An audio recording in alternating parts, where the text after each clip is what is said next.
Kita sholat bermakmum kepada orang alim saja itu fadilahnya besar. Makanya aneh kalau ada orang nggak mau sholat bermakmum kepada orang alim. Kata Rasul sallallahu alaihi wasallam, "Man shalla khalfa alimin faka'annama shalla khalfa nabiyyin." Siapa yang sholat bermakmum kepada orang alim, maka seolah-olah dia sedang bermakmum kepada Nabi. Faman shalla khalfa nabiyyin faqad ghufira lah. Dan siapa yang sholat di belakang Nabi, maka sungguh diampuni dosa-dosanya. Memang orang alim itu bukan Nabi, tapi mereka pewaris Nabi. Ketika pintu kenabian dan kerasulan sudah tertutup, tapi mereka tetap menjadi pewarisnya Nabi, dan kedudukan mereka disebutkan oleh Rasul dalam hadis sahih begini, kata Rasulullah, fadlul alimi alal abidi kafadli ala adnakum. Keunggulan ulama dibandingkan dengan orang yang hanya ahli ibadah saja. Seorang alim, perbandingannya nih, perbandingan antara orang alim dengan orang yang ahli ibadah saja tanpa alim, maka kafadli ala adnakum, bagaikan perbandingan aku dengan orang yang paling rendah di antara kalian derajatnya. Perbandingannya kata Rasul seperti perbandingan aku dengan orang-orang yang paling rendah derajatnya di antara kalian, yang paling bodoh atau paling apa di sosial masyarakatnya paling rendah dibandingkan dengan Nabi. Itulah perbandingan antara orang alim yang mengamalkan ilmunya dibandingkan dengan hanya orang yang gemar beribadah saja. Oleh karenanya pantas kalau Rasulullah menyatakan siapa yang sholat bermakmum kepada orang alim, seolah-olah dia sedang sholat di belakang Nabi. Karena kedudukan orang alim dibandingkan orang lain itu bagaikan kedudukan sang Nabi dengan manusia biasa yang bahkan paling rendah. Berarti orang alim begitu tingginya derajatnya. Dan siapa yang sholat di belakang Nabi, maka sungguh diampuni dosa-dosanya. Seberapa jauhnya perbedaan derajatnya tersebut,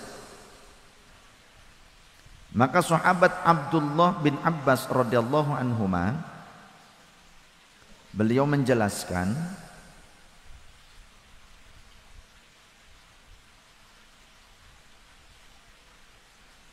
qala Ibnu Abbas radhiyallahu anhuma darajatul ulama'i fawqal mu'minina bi 700 darajatin. Derajatnya orang-orang alim di atasnya orang mukmin biasa itu selisih 700 derajat bedanya. Ma bainad darajataini 500 amin, yang mana setiap satu derajat dengan derajat yang lainnya itu seukuran perjalanan selama 500 tahun lamanya. Dari satu derajat ke derajat berikutnya itu mau naiknya saja sama dengan perjalanan selama 500 tahun lamanya. Apalagi kalau ingin mencapai 700 derajat, maka begitu jauhnya. Oleh karenanya yuk, setidaknya kalau kita tidak menjadi seorang alim, kita menjadi orang yang belajar kepada orang alim. Kenapa demikian? Begini, kertas yang kosong tidak berharga, harganya murah. Tapi ketika berisi ilmu, harganya mahal. Kemudian cover kertas atau cover kulit, ya. Kulit sebesar ini kalau kita beli paling berapa? Lembaran kulit dari tukang kulit kita beli segini, paling berapa? Digeletak di mana-mana. Tapi ketika kulit itu sudah menjadi sampulnya Quran, sampulnya ilmu, sampul kitab, maka kulit ini pun terbawa menjadi mulia, akan dimuliakan oleh orang-orang si kulit ini, ya kan? Nah, kemudian kita tidak menjadi covernya, kita tidak menjadi barriernya orang alim, kita tidak menjadi khadimnya orang alim. Kalau jadi khadimnya, oh, dulu muridnya Imam Nawawi Al-Bantani Ibni Umar ketika diundang ke Al-Azhar dimuliakan, cuma tukang bawa kitabnya. Apalagi pas saat itu kemudian tukeran, kata Syekh Nawawi, yuk tukeran pakaian, saya ini lelah, kita baru melakukan perjalanan darat dari Mekah ke Mesir, ke Al-Azhar Mesir. Diundang karena Syekh Nawawi ini orang alim luar biasa, Sayyidu Ulama'il Hijaz, pimpinan para ulama Hijaz. Wah, terkenal kealimannya, Bahrul Fahamah. Karena perjalanannya darat, dari Mekah ke Mesir itu bisa perjalanan darat, capek. Nah, sebelum sampai, kata Syekh Nawawi begini, sebelum ketemu dengan ulama-ulama Al-Azhar tuh, yuk tukaranlah pakaiannya supaya nanti yang disambut tuh kamu, kata Syekh Nawawi ke muridnya. Kalau saya harus nanti dipeluk, dipegang, apalagi kalau orang saking mahabbah, saking haibah, itu kadang salamannya itu jabat tangannya kencang ya kan.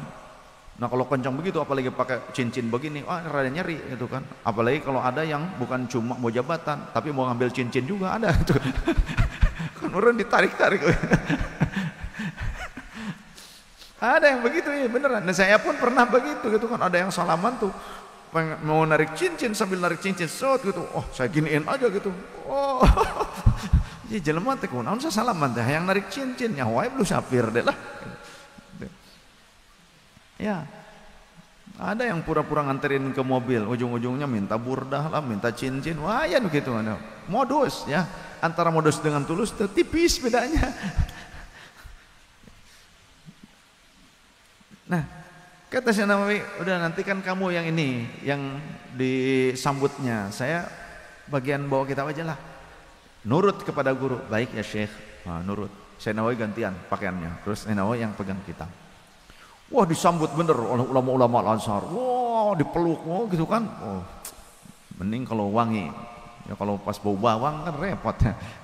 Nah, kemudian dipersilahkan duduk. Dipersilahkan duduk di mimbar utama, di kursi, yang lain di depan, di bawah. Kemudian beliau didudukan di kursi.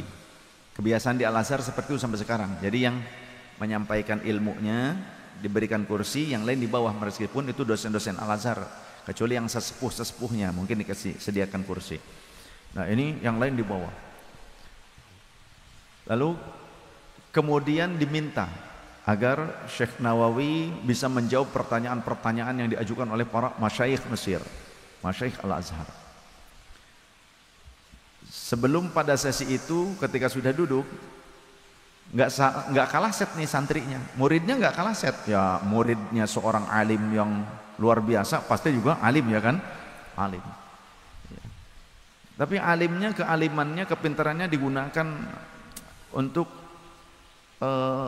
membuat strategi yang ternyata mengembalikan tugas itu kepada Syekh Nawawi lagi akhirnya. Begini ceritanya. Di hadapan para ulama beliau bilang, ini santrinya nih nggak kalah setnya. Wahai para alim, samahatul masyayikh, karena saya telah melakukan perjalanan yang jauh dari Hijaz, dari Makkah ke sini, perjalanan darat itu sangat jauh, melelahkan. Jadi untuk mewakili saya menjawab pertanyaan para masyayikh, saya akan tugaskan santri saya. Padahal yang santrinya itu Syekh Nawawi kan, tukeran baju tadi. Saya akan tugaskan santri saya untuk menjawab pertanyaan panjenengan semua. Biar saya nanti duduk di situ saja bersama anda-anda, ya, duduk di depan saja. Nanti kalau ada yang kurang, biar saya nanti yang menambahkan. Waduh, ternyata pintar juga nih ya. Itu. Ya akhirnya mau tidak mau kan, akhirnya Syekh Nawawi yang maju ke depan pakai pakaian ala santri.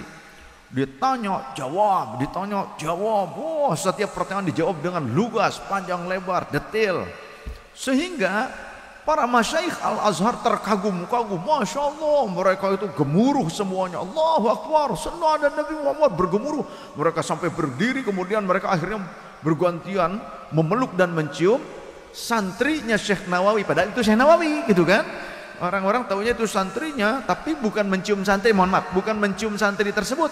Yang dicium Syekh Nawawinya yang sedang duduk bersama mereka. Yang dicium, Masya Allah, ya Syekh, ya Syekh, ya Syekh.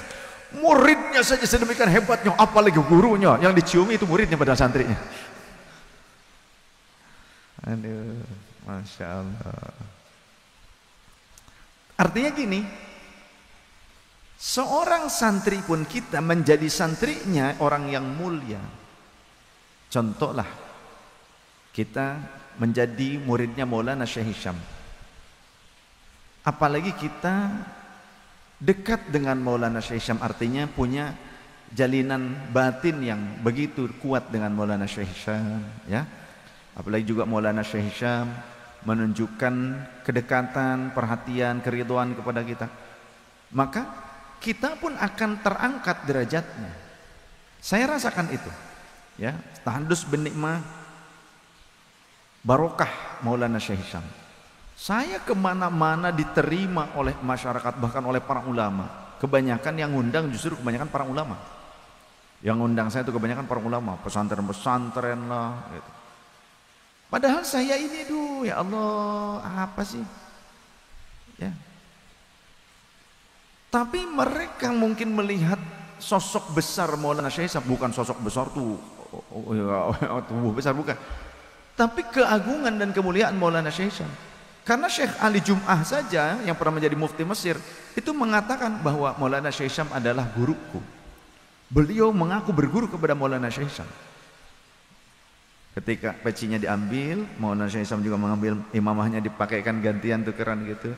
Syekh Ali Jum'ah begitu tawadu di hadapan Maulana Syekh Hisham, mengakui kealiman, kedalamannya ilmu Maulana Syekh Hisham. Nah, kita yang dekat dengan Maulana Syekh Hisham tuh bisa terangkat. Contoh saja pada saat Maulana Syekh Hisham diundang oleh menteri, oleh para menteri. Maka kita-kita yang dekat dengan Maulana Syekh Hisham akan mudah masuk ke rumah menteri.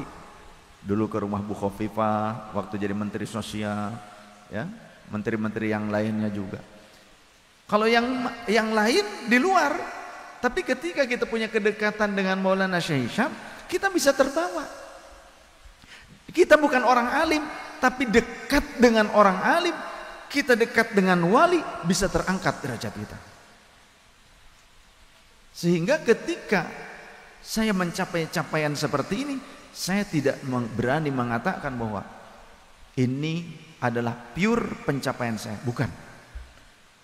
Tapi ini adalah barokah mursyid saya, barokah dari hamba Allah yang begitu mulia, seorang wali besar, barokah yang mana saya beruntung beliau adalah guru saya. Dan saya juga beruntung meskipun saya ini ya seperti ini adanya, tapi beliau mau mengakui saya sebagai muridnya. Saya beruntung masih diakui jadi muridnya. Saya masih beruntung meski saya belum sempurna mengikuti beliau, ya. Sangat luar biasa. Jadi kedekatannya saja dengan orang alim itu mampu mengangkat derajat kita. Mbah Hasyim Asy'ari, Hadrat Syekh Hasyim Asy'ari, apalagi kalau menjadi keluarganya, putranya, istrinya, keturunannya, zuriyahnya, cucu-cucunya, kan terangkat derajatnya karena nama besar atau kemuliaan Hadrat Syekh Hasyim Asy'ari. Jadi ketika menghadap para pejabat pun mereka mudah.